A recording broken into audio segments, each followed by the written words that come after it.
My name is Igor Gavrищак. Друзі, вітаю. Мене звати Ігор Гаврищак. Це YouTube-платформа 24-го каналу. Pleased to welcome Maxim Blunt. Експерт з економіки Максим Блант. Maxim, let's start with the fact that Bloomberg says that a weakening of the ruble to 100 rubles per dollar is no longer a concern for the Russian authorities, as it could prove beneficial for the state budget. Amid planned spending increases next year, and the publication Moscow Times says Russian Federation is spending more than the annual budget of 80% of all regions on a week of war against Ukraine. And that's not the only thing let's talk about. Here's Bloomberg saying, citing a source, that the authorities in Russia no longer want to hold the dollar.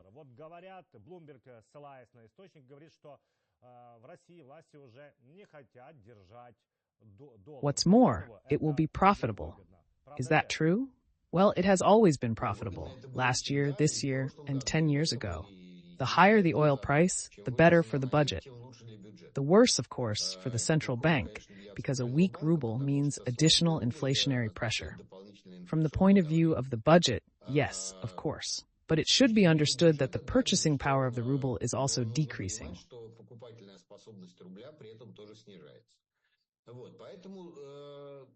And no one reacted to it in such a special way. Yes, there was no hysteria, and there were no threatening shouts from the Kremlin either. Yes, Bloomberg is probably right. They decided to ignore this political and psychological level, especially since the dollar has not really been, let's say, the main currency in Russia lately.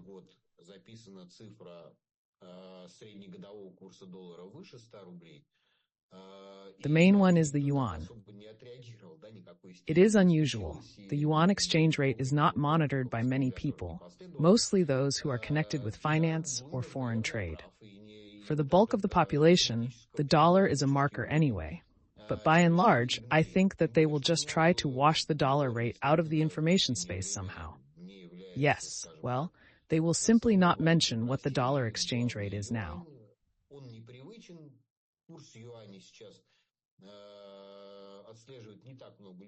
That's it, yes.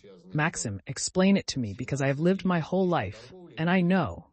I look in a money exchanger. If the exchange rate is high, it's bad. If it's low, it's good. But why is it like this now? Or is it good for the government, for buying everything you need? And for Russians themselves, why is it bad? Yes, if you have large foreign currency savings, it is probably a good thing.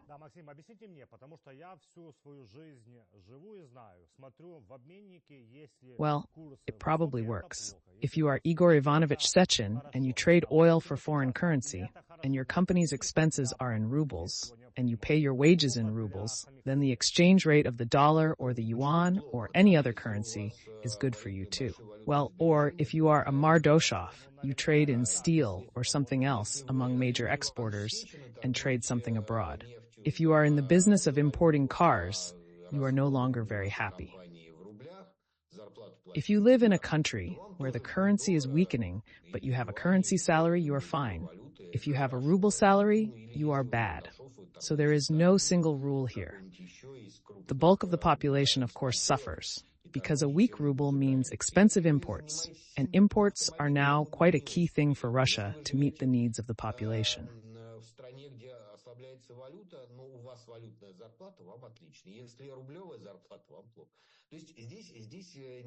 But if you look at it from another point of view, at one time there was a lot of concern for domestic producers. The weak ruble is also good for them, because their goods are more competitive with imports. Well, in general, the problem now is not to sell goods, but to find someone who will produce them. So here it misses the target. The cheap ruble benefits quite a few people. Yes, it is not that the bulk of the population loses. Yes, consumers are suffering, producers are not so bad.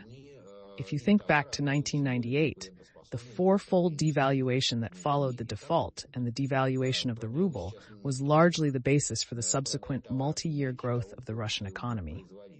All the zeros were partly due not only to the fact that oil was rising in price, but also to this devaluation.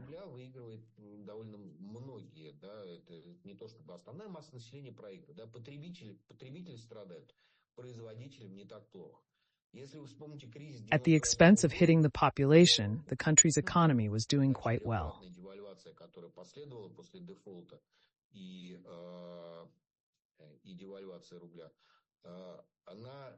Now, this is a blow past the target, because there is another problem. The problem is not that there's a lot of import competition in the Russian market of competitive goods, but the problem is that there is no one to produce. Here, devaluation will not help in any way. But in principle and theoretically, devaluation is not bad for the economy.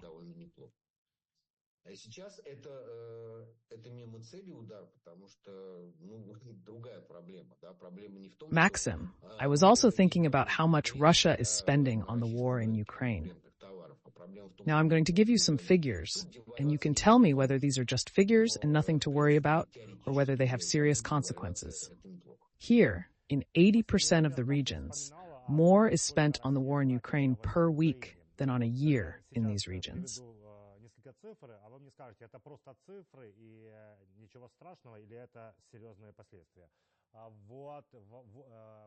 And there are 4 regions, the republics, Ingushetia, Kalmykia, and the Nenets Autonomous District. They spend less on the maintenance of these regions per year than a day of war in Ukraine. How serious is this? Or are these just scary figures and the authorities don't care?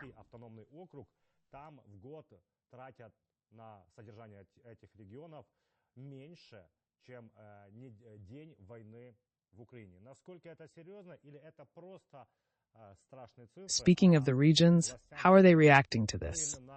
Если говорить об регионах, как они на это реагируют? How do they only raise the pay of contract workers? We were discussing, I think, the Belgorod region, or the TVA Republic. In those regions where there is no military production, they solve problems by having part of the population go to fight.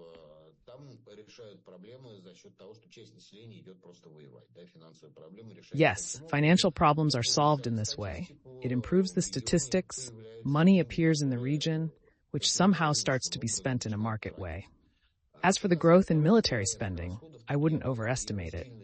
Look, again, yes, literally over the summer, the cost of a recruit for the Ministry of Defense increased by 2.2 times.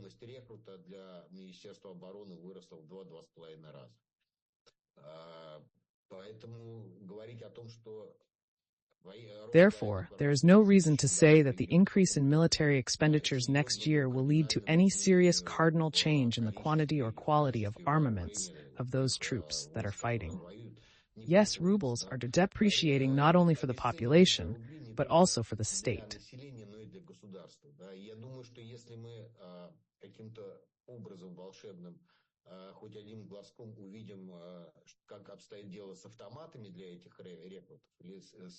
I think that if we somehow magically see what the situation is with assault rifles for these recruits, or machine guns or cannons or machine tools, we see a similar pattern.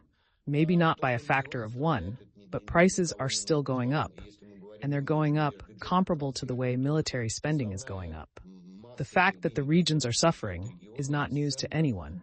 Yes, if we're talking about interbudgetary transfers, the bulk of the money that the regions receive from the center goes to pay contractors. The latest budget adjustment in the Belgorod region, there are some outrageous figures there, because dozens of times more money has been allocated for payments for signing a contract than for rebuilding houses.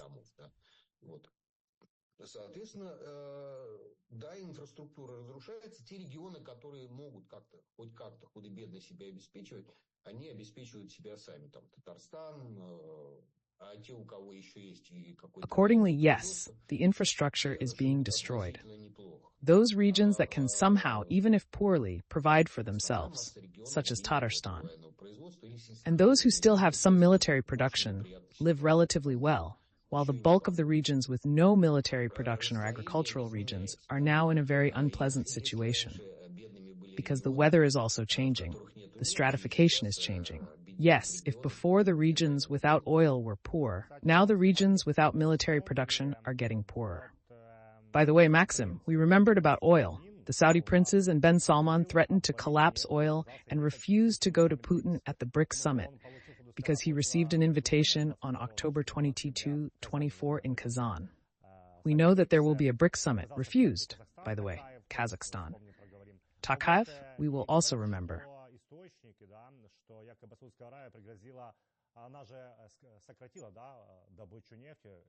Sources say allegedly Saudi Arabia has threatened aka cut oil production.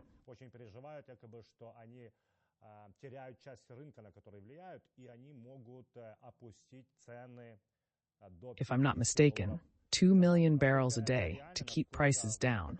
But now they are very worried, allegedly, that they are losing part of the market they influence. They could drop prices as low as $50 a barrel.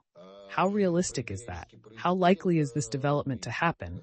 Well, theoretically, Saudi Arabia can lower the price to $5 a barrel, not just $50. It happens from time to time. Everybody remembers what happened in the 20th year, when the price of oil dropped to $0 per barrel. I do not know to what extent the reason for Saudi Arabia's discontent is precisely Russia, but the fact that they very painfully perceive violations of the quotas allocated under OPEC Plus is indeed true.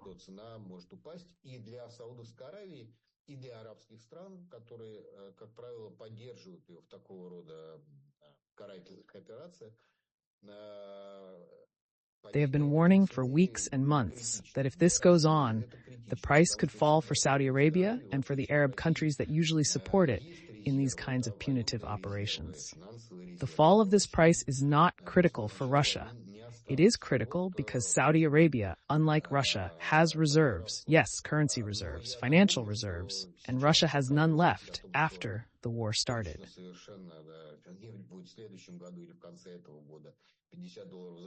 That is, in fact, the way things are going. But I will remind you that now we cannot talk about the fact that next year, or at the end of this year, it will absolutely be $50 per barrel.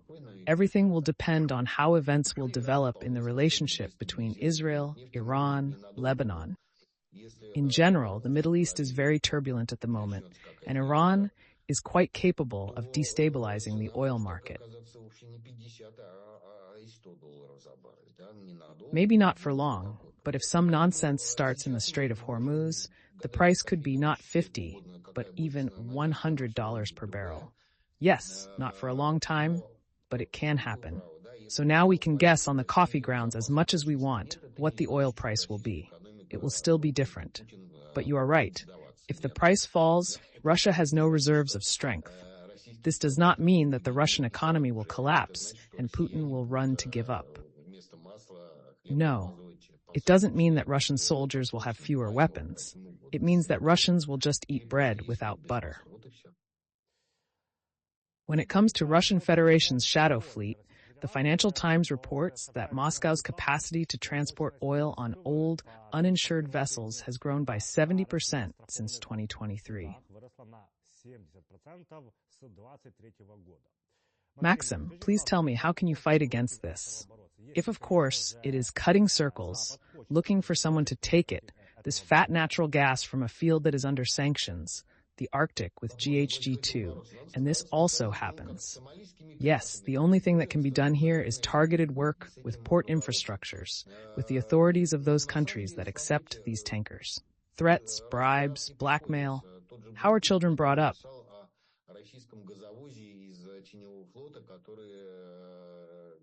Вторую или третью неделю нарезает кругами, ищет, кто бы его принял. Этот жирный природный газ, который с месторождения, которое под санкциями Арктика СПГ-2. Такое тоже случается. Да? Здесь единственное, что можно сделать, это целенаправленная работа с портовыми инфраструктурами, с властями тех стран, которые эти танкеры принимают, угрозы, подкупы, шантаж, как детей воспитывают, да? The main methods of education are blackmail and bribery. In fact, with regard to the authorities of the countries that receive ships of the shadow fleet, we should act in roughly the same way, threatening secondary sanctions and offering some alternative. Yes, let's buy oil from Arab countries, or let's buy oil from Venezuela, for example, or from somewhere else. There is no other way.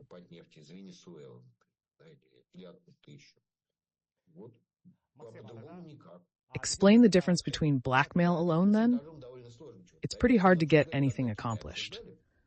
We discussed when we were talking about China, you can't get anything by threats. You have to offer something in return, some kind of goodie. Let it be symbolic, but some kind of prize for the best fight against the Russian shadow fleet would probably be a good idea.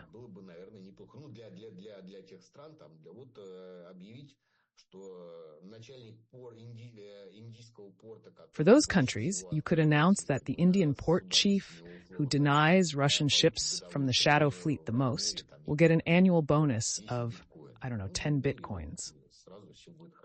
Everything will be fine, and everything will be fine, I assure you.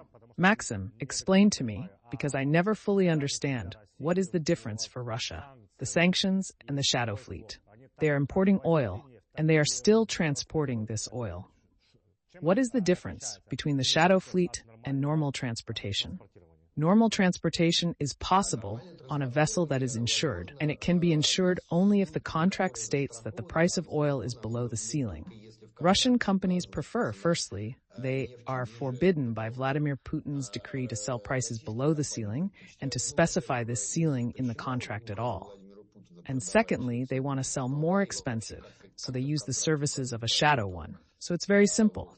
Well, I want it this way. You want oil not at $60, but at $72. So you buy old tankers.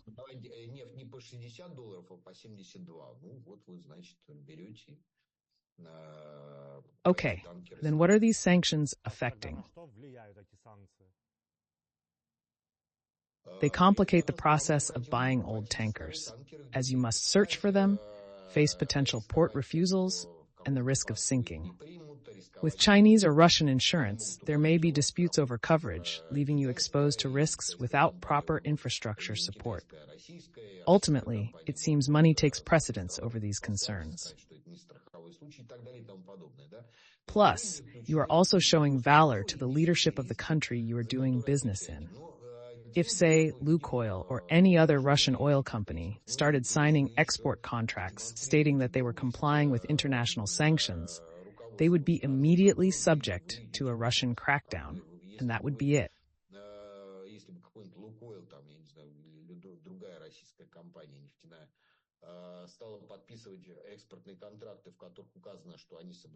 The company's management would have changed.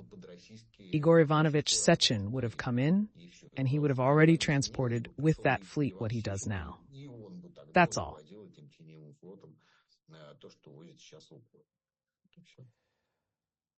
Maxim, maybe I'm looking at this life with some rose-colored glasses, but when I was preparing for our interview,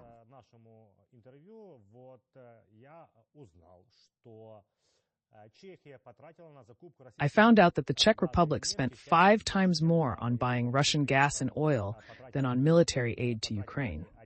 They spent $1.5 billion there, and more than $7 billion on Russian oil and gas. Here's Bloomberg reporting that the EU is discussing the possibility of keeping Russian gas transit through Ukraine. How can this be explained? Double standards? It's cynical.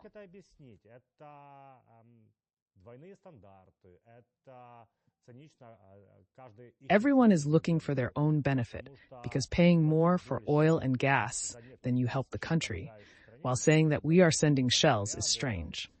There is an initiative of Peter Pavel, who talks about 5,000 shells, and here we have $7 billion for gas and oil and $1.5 billion for aid. Знаете, мне сложно судить. Мы же обсуждаем сейчас не экономику, а морально-этические принципы. You know, it's hard for me to judge. We are discussing moral and ethical principles, not economics. If I were a pastor, I would tell you how it is from the point of view of moral and ethical principles, especially when we are talking not about the country of which I am a citizen, but about some other country. The Czech Republic has a government that takes care of Czechs in this way, and it suits them.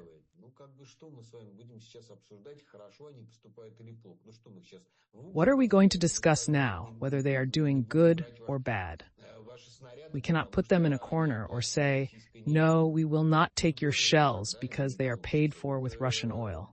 That won't work either. It is difficult for me to answer this question and give an assessment.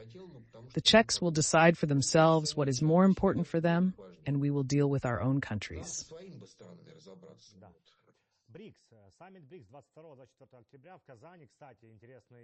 The BRICS summit is scheduled for October 22 to 24 in Kazan, where authorities have reportedly advised against using old cars to avoid showcasing the region's financial struggles.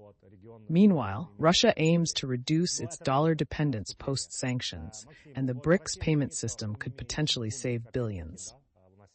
Discussions on bilateral agreements between the central banks of BRICS countries are expected at the summit. How realistic is it that BRICS will become a financially independent alternative to Western countries and the European Union? Talks about BRICS becoming an independent alternative to the West and the European Union have been going on since BRICS was created, around 2009.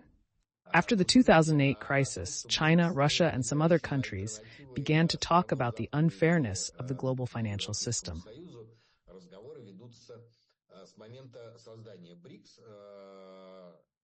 И примерно с 2009 года, да, вот после кризиса 2008 года китайцы, Россия и One simple fact speaks for Russia's place in this structure. The BRICS Development Bank was created in due time. There is the World Bank, which deals with the development of the whole world, and the BRICS decided to make their own. One of the main sponsors of this bank was Russia. At that time, petrodollars were plentiful, and China, Russia, and some other countries were the main sponsors.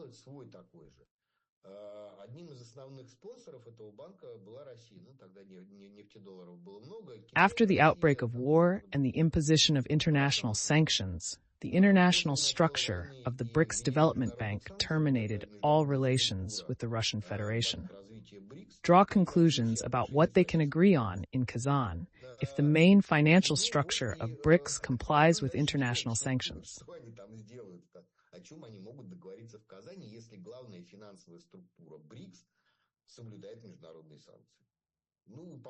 I'm not going to comment further. While there may be discussions and handshakes, the BRICS International Development Bank will not reverse its decision or resume relations with Russia, including its banks and regions, nor will it reinstate programs halted after the war began.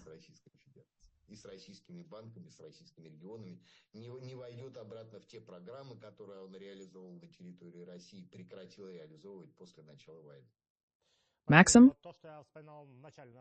Kazakhstan will refrain from joining BRICS. It is said with these explanations. There is a very long, supposedly multi-layered explanation, but why does Kazakhstan not want to join for the same reasons that you just voiced, or perhaps for other reasons? Listen, what kind of structure is BRICS?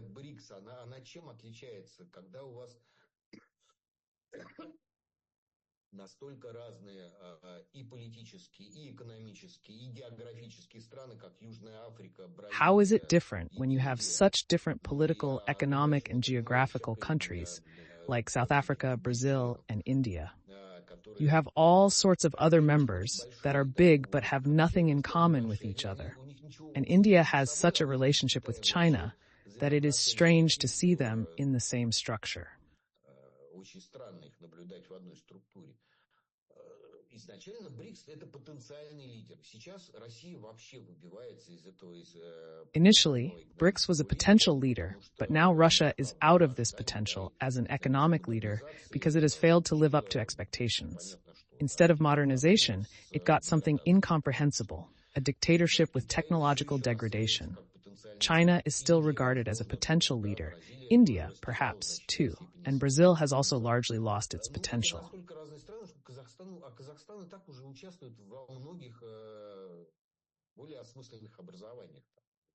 These are such different countries that Kazakhstan, which already participates in many more meaningful alliances, including with China and Russia, sees no point in joining BRICS.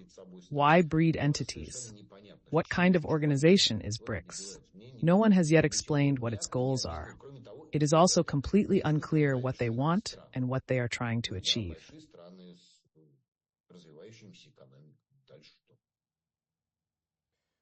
Понятно. No one has explained it to me clearly so far, except that these are some big countries with emerging economies.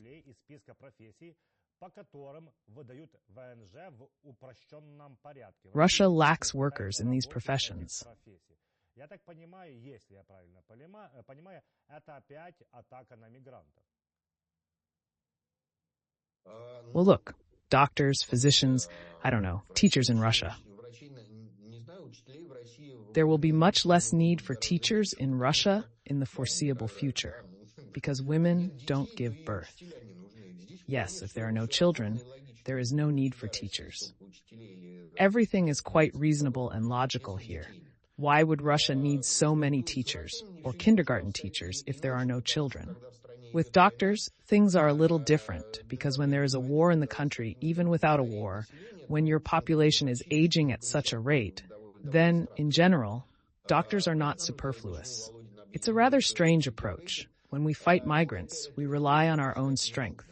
Someone told them that robots will solve all problems. Someone told them that everything that does not kill us makes us stronger, and import substitution. Just recently, by the way, there was a remarkable study by the Center for Macroeconomic Analysis and Short-Term Forecasting that if mass robotization began in Russia, 12 to 15 million workers would be freed up. Центра макроэкономического анализа краткосрочного прогнозирования о том, что вот если бы в России началась массовая роботизация, высвободилось 12-15. And then the country would get rid of the labor shortage, and the market would return to its normal state when employers, not employees, dictate conditions. Yeah, and so on and so forth. And it turned out, they came to a surprising conclusion. И оказалось, знаете, они пришли к удивительному выводу. Ну, сейчас про санкции говорить довольно опасно, потому что если вы говорите об эффективности санкций... Well, it is quite dangerous to talk about sanctions now, because if you talk about the effectiveness of sanctions in the Russian Federation, you can be accused of political myopia. So they concluded that what is preventing this robotization is cheap labor in Russia. Everyone thought that there was a wage race, and now business is groaning under the weight of the unaffordable wages they have to pay. It turns out that it is not. It is cheap labor. In fact, this concept fits into it. Let's get rid of migrants now, create an even worse labor shortage in the Russian economy, and maybe this will make Russian business look for money and opportunities to buy robots in China and bring them to Russia and install them in a factory. But by and large, it is much more likely that Russian business will hit the sheets, crawl into the graveyard, simply sell off everything they can, and live off whatever they manage to raise. Everything that could be saved. Here is Volodin's logic. It is approximately the same, yes. Well, yes. He spoke out. He had to justify his stay there as Speaker of the State Duma. It is necessary to periodically speak out with some timely initiatives from his point of view. Well, he spoke out, somehow. Well, he said another stupidity. Well, yes, it happens, as a rule. So with Volodin...